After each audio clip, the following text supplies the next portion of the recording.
Hello everyone.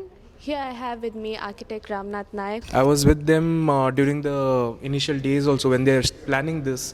So Mr. Zahir, he was with architect Nisar and me to see how to plan such an event because we had done a smaller version of such events earlier, and his vision was bigger, and that's what we liked about Zahir, that he ventured into that area where usually people don't want to, and he had that vision to have something for Mangalore, which we also share with him actually. So that's why we thought, okay, we have to be on board with this from the we had a meeting with the media, and then I came with architect Jasim sir to get him on the stage. So each and every stage we were there because we believed in Zahir. And another thing is, such an event was required for a city like Mangalore, because Mangalore has a lot of potential, especially in building industry. So builders, architects, engineers, and even regular people, they should also know what are the latest materials available. And when you're building your own house, when you're building any own building of yours, if you're well informed, so you can get a better design, you can get a satisfactory results. So this is the whole point of the exhibition. Second is the speaker, because why we got all the speakers is because Bangalore is an education hub. People don't realize that, but you have a lot of institutions encompassing lots of streams. So in terms of design education, we wanted to get a lot of speakers. Yesterday was the industrial part of the speakers. Now today is the design and academic part of the speakers. So this whole thing combined is a really good mixture, which we actually expected.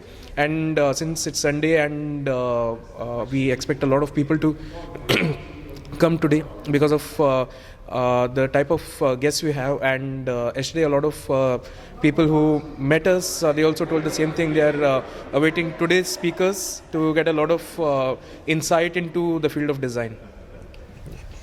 So as you said, you were here from the scratch to build this event.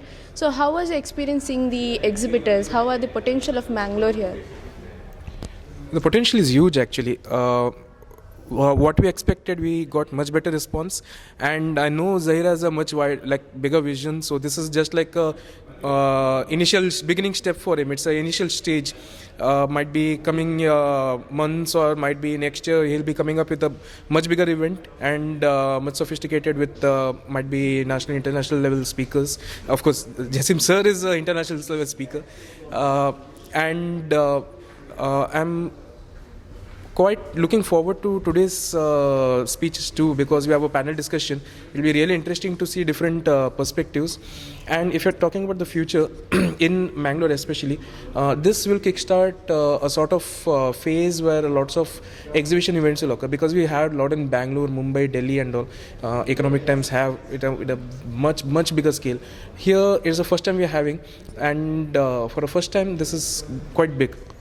And might be in subsequent years we'll be seeing in the same scale as what you have in Bangalore and Mumbai, because Bangalore is a growing market.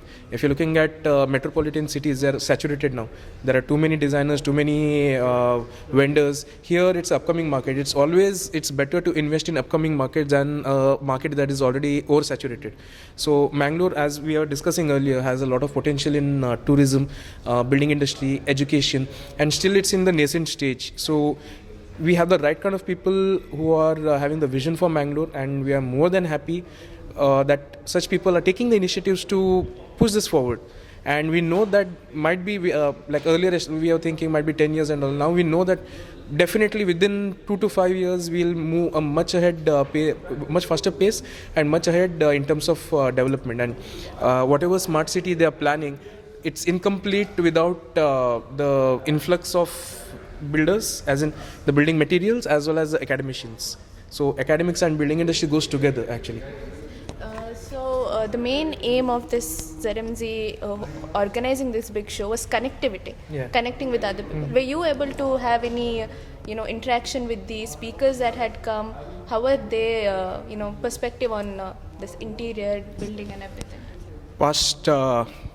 Yesterday and today this morning also, we had a lot of interaction with students, with practicing architects, interior designers, builders, vendors, and a whole lot of people from different background. And if you're talking about networking, we have met so many people, especially if you're considering past 2 years because of COVID, you couldn't meet much people. So it was a really fresh feeling actually when we are meeting so many people now.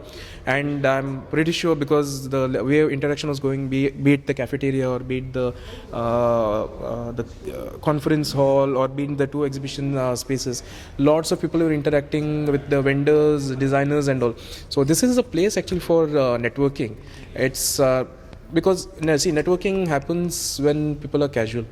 You can't force networking, you can make people sit, but it takes some sort of comfort. You need to be comfortable to interact with each other. Business is completely different, but when you're sharing your viewpoints, visions and all, people need to be comfortable, and this is where lots of casual interactions happened, which grew the business actually. They didn't realize it was just like, hi, how are you and all this is, but it grew on to business networking. So Zaira has done a phenomenal job in this, and we were there before, we are always here and in the future also. So as you said, you met many young architects and entrepreneurs here. How has it differed from when you started to now? Is there a lot of change? See, now there are lots of possibility, in the sense, see, when we were students, we had to beg for such opportunities. There were lots of architecture. Turn a plate and platter. See, now the thing is, see, when we were students, right, we had to butter our faculties or few architects we know to take us to such events. Now, what we had done is, see, our main idea is, we have been through such situation. We want to make it easier for the students. Most of students don't realize that, because it's like if you're given something in advance, if you're not worked for it, few don't realize, but few are really grateful. I'm not saying you need to be grateful, but you need to understand the value of it. Because what we couldn't have, we are giving them direct access. Now most of the, be it Indian Institute of Architects or Institute of Indian Interior Designers, both the organizations earlier were open to only architects and practitioners, designers.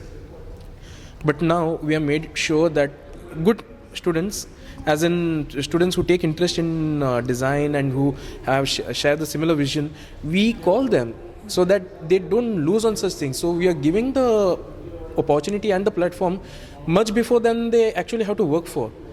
So now networking is much more easier. Now we see students who in the final years or even second years also, they're taking projects which we struggle to take even after graduating. All thanks to the networking that we offer to them actually. I'm not saying that we are doing a favor. I'm happy that things are changing. It shouldn't, see, all opportunities networking. This shouldn't be reserved to certain group of people. It should be open to everyone. Everyone in the sense, whoever wants it or whoever works for it. If you just give it to someone who doesn't want it, that opportunity is lost. So students are having a much better approach now, and accessibility to like people who are like much more experienced pan-India now. So I'm sure this event has been a lot of helpful for the people who have come here. It was a pleasure talking to you, sir, and all the best Yes. for the next event. Yeah, thank you. Thank you.